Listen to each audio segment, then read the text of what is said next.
Amém? Glória a Deus. Gostaria de que os irmãos abrissem as vossas Bíblias no livro de Macabeus. Amém? Livro de Macabeus. Agora eu peguei vocês, né? Glória a Deus. Só eu vou ter aqui o livro de Macabeus. Livro de 2 Macabeus, capítulo de número 12. Tá? Glória a Deus. É livro de Macabeus mesmo, irmãos. Eu estou aqui comigo com a Bíblia de Jerusalém, né? E eu vou ler alguns versículos, não tem na Bíblia de vocês, tá? Então, já para não desanimar aqui vocês, não é outro título diferente, né? Como muitas vezes a gente fala aqui sobre alguns livros, né? Da Bíblia, quando eu peço para os irmãos, abram a sua Bíblia no livro de Levi, que é o mesmo que Mateus, né? Mas nesse caso, vocês não têm. Eu vou ler aqui alguns versículos. Capítulo 12, no versículo de número 38, diz assim: Tendo, pois, reunido seu exército, Judas atingiu a cidade de Odolã. Chegando o 7º dia, purificaram-se, conforme o costume, e ali mesmo celebraram o sábado. No dia seguinte, sendo já urgente a tarefa, vieram falar com Judas para recolher os corpos dos que haviam tombado, a fim de inumá-los junto com seus parentes nos túmulos dos seus pais. Então encontraram debaixo das túnicas de cada um dos mortos objetos consagrados aos ídolos de Jâmnia, cujo uso a lei vedava aos judeus. Tornou-se assim evidente para todos que foi por esse motivo que eles sucumbiram, pois todos, tendo bendito o modo de proceder do Senhor, justo juiz, que torna manifestas as coisas escondidas, puseram-se em oração para pedir que o pecado cometido fosse completamente perdoado. E o valoroso Judas exortou a multidão a se conservar isenta de pecado, tendo com os próprios olhos visto o que acontecera por causa do pecado dos que havia tombado. Depois, tendo organizado uma coleta, enviou a Jerusalém cerca de 2.000 dracmas de prata, a fim de que se oferecesse um sacrifício pelo pecado. Agiu assim absolutamente bem e nobremente, com o pensamento na ressurreição. De fato, se ele não esperasse os que haviam sucumbido iriam ressuscitar, seria supérfluo e tolo rezar pelos mortos. Mas se considerava que uma belíssima recompensa está reservada para os que adormecem na piedade, então era santo e piedoso o seu modo de pensar. Eis porque ele mandou oferecer esse sacrifício expiatório pelos que haviam morrido, a fim de que fossem absolvidos do seu pecado. Amém? Glória a Deus. Olha só, irmãos. Hoje eu quero falar sobre o purgatório no nosso momento de doutrina. Por isso que eu li esse texto aqui no livro de 2 Macabeus, capítulo 12, a partir do versículo de número 38 até o de número 45. Irmãos, entendam. O que é o purgatório? O que é a doutrina do purgatório? A nossa irmã Edna, mulher piedosa, dedicada, devotada, porém não é uma mulher perfeita. Ou a senhora é uma mulher perfeita? De jeito nenhum, você tem certeza? Não? Ela não tem certeza que ela é perfeita, mas enfim, estou brincando. Todos nós realmente cometemos pecados. Então, o que a doutrina do purgatório ensina? Ela ensina que a nossa irmã Edna, mesmo sendo uma mulher piedosa, uma mulher dedicada, que procura andar dentro da vontade de Deus, ela não vai direto para o céu. Então eu já lhe digo, você não vai para o céu diretamente. Você tem que passar por um lugar onde você precisa purgar, ou purificar, ou limpar os seus pecados. Então você vai passar por um processo de juízo provisório, ou seja, você vai para o lugar para queimar um pouquinho, literalmente é isso, vai para o fogo queimar um pouquinho. Estão preparados para ir para o fogo queimar um pouquinho? Não, Manuza? Você não vai queimar um pouquinho? Lá uma senhora é a irmã da frigideira, do forno, né? Então vai queimar um pouquinho. E aí o que acontece, irmãos? Depois desse processo, você sai do purgatório e vai para onde? Depois que você pagar ou seja, passar pelo processo de purificação até pagar todos os pecados. Então limpou tudo, agora está limpinho, purificou. Aí você vai para onde? Aí sim você vai poder ir para o céu. Essa é uma doutrina ensinada pela Igreja Católica. E eu quero deixar bem claro que o propósito aqui não é atacar, tá? Por favor, de jeito nenhum. O propósito aqui é mostrar essa doutrina que ela não tem um respaldo dentro das Escrituras. Aí você pode falar, mas você está lendo a Bíblia utilizada na Igreja Católica. Verdade, inclusive eu tenho 3. Né? Essa aqui eu já li todinha, né? Tem outras lá também, que eu já li alguns trechos. Mas enfim, o que acontece? Aí você vai falar, mas então eles lendo aqui este livro, lendo dentro dessa Bíblia, então eles têm uma base. Porém, por incrível que pareça, não. Porque esse texto aqui é um texto isolado. Esse texto aqui se refere a um episódio onde Judas Macabeu, né, os Macabeus é uma família, eles realmente existiram. Se você ler essas histórias, elas são histórias verdadeiras, tá? Isso aqui não é conto de fadas. E aí o que acontece? Eles estavam em guerra e eles perderam ali aquela batalha específica, porque depois descobriram que os soldados estavam ali numa prática de idolatria. Então, as pessoas foram enterradas, ali, os soldados que foram mortos, e depois ele mandou, prestando esse detalhe aqui, ele mandou um valor, ou seja, 2.000 dracmas, para comprar animais, para se fazer um sacrifício, uma oferenda pelos pecados. Mas a questão aqui é que eles foram fazer uma oferenda pelos pecados porque o povo estava em pecado e por causa do pecado eles perderam a guerra. Então ele foi lá, mandou esses animais lá, ou melhor, esse valor para Jerusalém para que se comprasse os animais para se fazer oferta pelo pecado, sacrifício, expiação pelo pecado. E também, dentro desse contexto, misturado com o paganismo da época, porque não tem respaldo bíblico em nenhum lugar, essa questão de você fazer um sacrifício pelos mortos, eles ali também fizeram este sacrifício para que pudesse os pecados dos que morreram serem perdoados também. Então, para que eles tivessem os seus pecados perdoados. Olha só, então a pessoa vai, o sacerdote oferecer o sacrifício e ali para que o que morreu fosse perdoado, já estava lá. E aí ele faz aqui um comentário, ele só faz esse sacrifício porque ele acredita na ressurreição. Se ele não acreditasse na ressurreição, então não haveria necessidade de fazer esses sacrifícios. Então eu vou reler aqui o finalzinho, a partir do 43. Depois, tendo organizado uma coleta, enviou a Jerusalém cerca de 2.000 dracmas de prata, a fim de que se oferecesse o sacrifício pelo pecado. Então diz aqui que ele agiu nobremente. De fato, se ele não esperasse os que haviam sucumbido, que iriam ressuscitar, seria supérfluo ou em vão, tolo, rezar ou orar pelos mortos. Mas se considerava que uma belíssima recompensa está reservada para os que adormecem na piedade. Então era santo e piedoso o seu modo de pensar. Eis porque ele mandou oferecer esse sacrifício expiatório pelos que haviam morrido, a fim de que fossem absolvidos do seu pecado. Então, esse é o único texto que é utilizado para se afirmar a doutrina do purgatório. Então, se pagou um preço, presta atenção nisso aqui, ou seja, para que aquelas pessoas tivessem sido perdoadas. Então, teve que morrer o quê? O animal, para que o pecado fosse perdoado.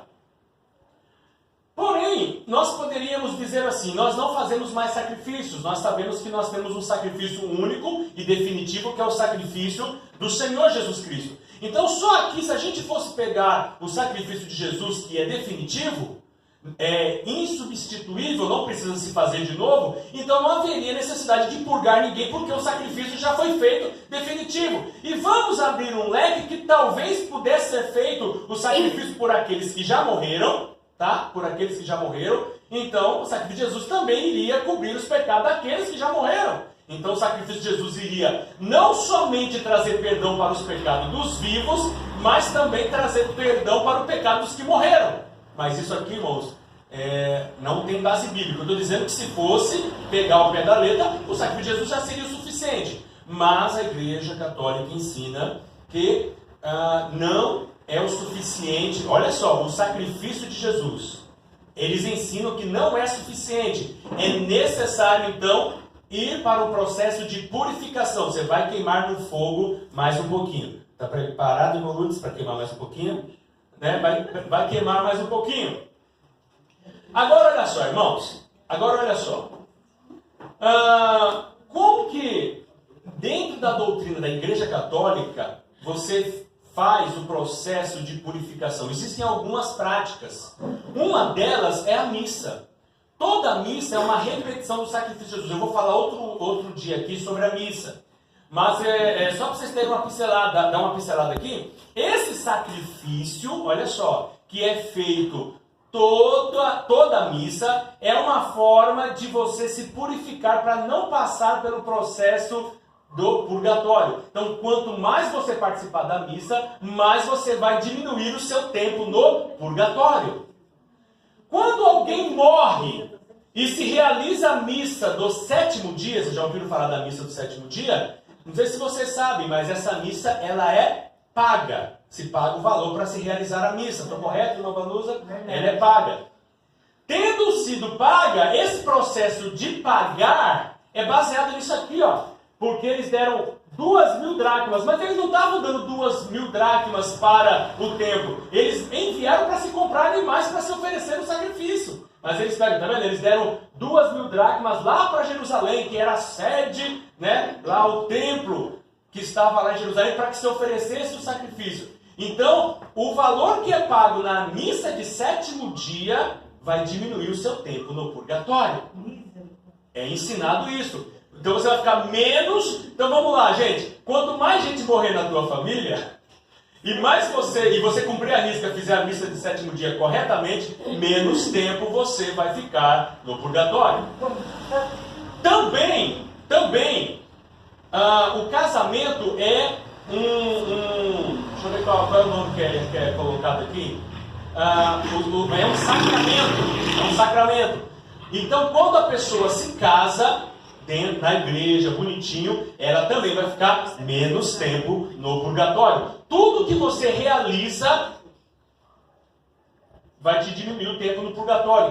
Quanto mais você rezar, o terço, né, ali contar todas as pedrinhas, né, que eu não lembro se o nome é pedrinhas, né, mas você rezar, quanto mais... 50, se eu não me engano, das pedrinhas. As pedrinhas, 50 pedrinhas, você rezaria a Ave Maria, o Pai Nosso, quanto mais crer em Deus Pai e tal, quanto mais você rezar, menos tempo você vai ficar no purgatório. Então você está oferecendo já um sacrifício ritualístico, né, repetindo esses rituais, para que você possa diminuir o seu tempo no purgatório. É interessante. E as ofertas que vocês dão também, vocês entendam, né? No sentido de que a pessoa dá também ali na missa, vai diminuir o tempo no purgatório. Aí não tem como não lembrar lá de Lutero, né? Que ele questionou essa prática, onde ele dizia que o padre lá que pregava as indulgências, João Tetzel que pregava, o pregador de indulgências, que dizia que ao tilindar, ou seja, a moeda no fundo do pote, a alma sai direto do purgatório e vai para o paraíso. O padre João Tetzel pregava isso. Então, quando você dá a oferta, você pode dar a oferta, preste atenção, por aqueles que já morreram. Vocês têm parentes já mortos? Todos nós temos. Então você não tem certeza que o seu parente que faleceu foi para o céu, porque o cara era terrível. Aí o que você faz para retirar ele do purgatório? O que você faz? Você dá uma oferta. Então isso acontece ainda nos dias de hoje. Você dá uma oferta pelos mortos. Um sacrifício está oferecendo para a obra, para a casa de Deus, né? Entendam isso. Mas você está fazendo isso para tirar ele lá do purgatório para o paraíso. Deu para entender? Tome aqui a fiança. Boa, o Montório falou que a fiança, né? Para tirar, eu pagar a fiança para tirar você da prisão. Fala aí, Dinés, essa pergunta. A missa de sétimo dia você falou que é paga. Esse valor pago é para agilizar o tempo do purgatório de quem morreu? De quem morreu. Ou de quem pagou? De quem morreu. Vai, é para quem morreu, o valor que é pago é para quem morreu. Então vai diminuir o tempo lá no purgatório. Aí o que acontece? Até hoje, irmãos, a Igreja Católica arrecada milhões no mundo, através desse tipo de trabalho. O que é interessante é que, de acordo com a gravidade, deixa eu corrigir isso aqui, de acordo com a índole da pessoa, a forma como a pessoa vive, se ela é uma pessoa íntegra, o cara fala, não precisa dar muito dinheiro não, que ele já viveu uma vida boa aqui. Mas se o cara era terrível, aí eles vão dar um valor maior, porque sabe que tem que pagar bem para poder tirar ele do purgatório. Se não pagar bem, o homem não vai sair do purgatório. Exatamente. Antigamente, na época ainda da Idade Média, existia tabelas com preços pelos pecados. Então, de acordo com o pecado, vinha o preço lá. Então, Suzane mentiu. Aí a Suzane chega lá e fala assim, qual é o valor pelo pecado da mentira? R$50. Ah, tá bom. Suzane encheu a cara, né? Encheu a lata e se embriagou e causou escândalo. Aí é mais pesado, é R$500. E eles pagavam. Existia valor para roubo, valor para adultério, para todo dia, assassinato, tinha valor. Pagou, vai para o céu. Essa é a ideia. Pagou, vai para o céu. E aí a pergunta é, aonde fica o sacrifício do Senhor Jesus Cristo? Aonde fica? Né? Aonde fica aí a obra que foi realizada por Jesus Cristo na cruz? E eu quero ler aqui o livro de 1 Pedro 3,18. Olha só o que diz aqui, ó. Pois também Cristo morreu uma única vez pelos pecados. Ó, abra aí. 1 Pedro 3,18. 1 Pedro 3,18. Pelo que, Cristo morreu uma única vez pelos pecados, o justo pelos injustos, para conduzir-vos a Deus, mortos sim na carne, mas vivificados no Espírito. Então, ele morreu uma única vez, definitivo, já para nos conduzir a Deus. Você não tem que passar pelo purgatório. Deu para entender? É para morrer uma única vez, definitivo, para nos conduzir a Deus. O outro texto, 1 João, mais para frente um pouquinho aí, capítulo de número 5. 1 João, capítulo de número 5, versículo de número... Deixa eu ver aqui.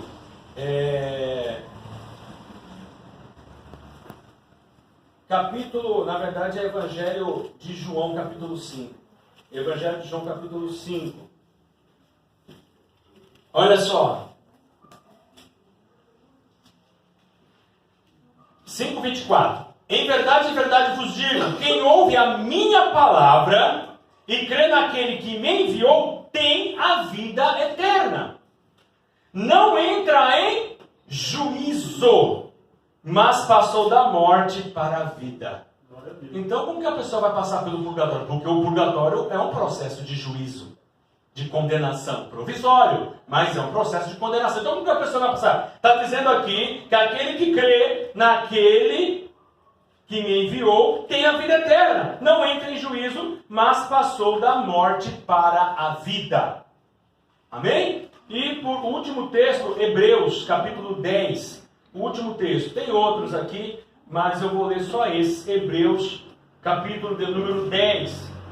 Olha só. Hebreus 10 diz assim, no versículo de número 17. Também de nenhum modo me lembrarei dos seus pecados e das suas iniquidades para sempre. Ora, onde há remissão desses, já não há oferta pelo pecado. Então, aonde houve remissão, aonde houve perdão, não precisa mais de haver nenhum tipo de sacrifício pelo pecado. Então, não tem porquê de existir o purgatório. Vocês estão entendendo? Não tem razão de ser da questão aí da doutrina do purgatório. Agora, irmãos, o que acontece? Dentro de tudo isso que nós falamos aqui, eu quero que os irmãos entendam que a obra que Jesus Cristo realizou na cruz ela é definitiva. Nós somos sim, podemos dizer que somos santos, em que aspecto? No sentido de que a nossa vida hoje, nós somos justificados por causa da obra de Jesus. Ele já pagou todo o preço pelos nossos pecados. Podemos nos chamar santos? Sim, ainda pecadores. É estranho, né, dizer santos ainda pecadores, porque nós estamos sob o sangue de Jesus Cristo. Então não resta mais cobrança nenhuma. Quando nós, permanecendo firmes na presença do Senhor, partimos dessa vida, nós vamos direto morar com o Senhor. Amém? Alguma pergunta? Comentário? Se desce? Deu para entender, meus irmãos? Deu para entender até aqui? Então, irmãos, a doutrina do purgatório é mais uma das doutrinas criadas, né? E tem um fundo, sim, no interesse de tirar dinheiro, sim, do povo, vamos ser bem sinceros. Né? A igreja católica lá em Roma, né? Como é que é o nome lá do local? A Basílica de São Pedro, ela foi construída com dinheiro de indulgências, com dinheiro também de valores que eram dados ali para tirar pessoas do purgatório. E arrecadou-se milhões e milhões naquela época para construir a Basílica de São Pedro, né? Então, eu acredito que esse não era o propósito do Senhor Jesus Cristo, que fosse feito dessa forma, né? É claro que nos dias de hoje nós temos a indulgência evangélica também, tá? Nós temos indulgência na igreja evangélica. Qual que é a indulgência na igreja evangélica? É quando eu e você pagamos para receber uma bênção, pagamos para receber uma vitória. Eu lembro de uma senhora que veio aqui participar de um culto, e ela comentando conosco depois, ela disse que ela estava com uma dor terrível, e aí ela foi numa igreja, e quando chegou lá, o pastor, bispo, sei lá, como é que chamam lá, falou para ela o quê? Falou para ela que o tipo de enfermidade que ela tinha que dar um valor, uma oferta de amor, para que Deus pudesse curá-la. E o valor era R$500. R$500. Ela falou para nós aqui. Era da Mundial, né? Igreja Mundial. Então os irmãos aí lembram disso. Então o bispo lá, o pastor pediu, você tem que dar uma oferta de amor, porque esse tipo de doença aí, para tocar o coração do Senhor, R$500 amolece o coração dele, com certeza. Então, para você ver que coisa, que absurdo. Mas nós sabemos que o nosso Deus, Ele faz tudo de graça, tudo pela autoridade, no nome do Senhor Jesus Cristo, tá bom? Deus abençoe, meus irmãos. Muito obrigado, amém?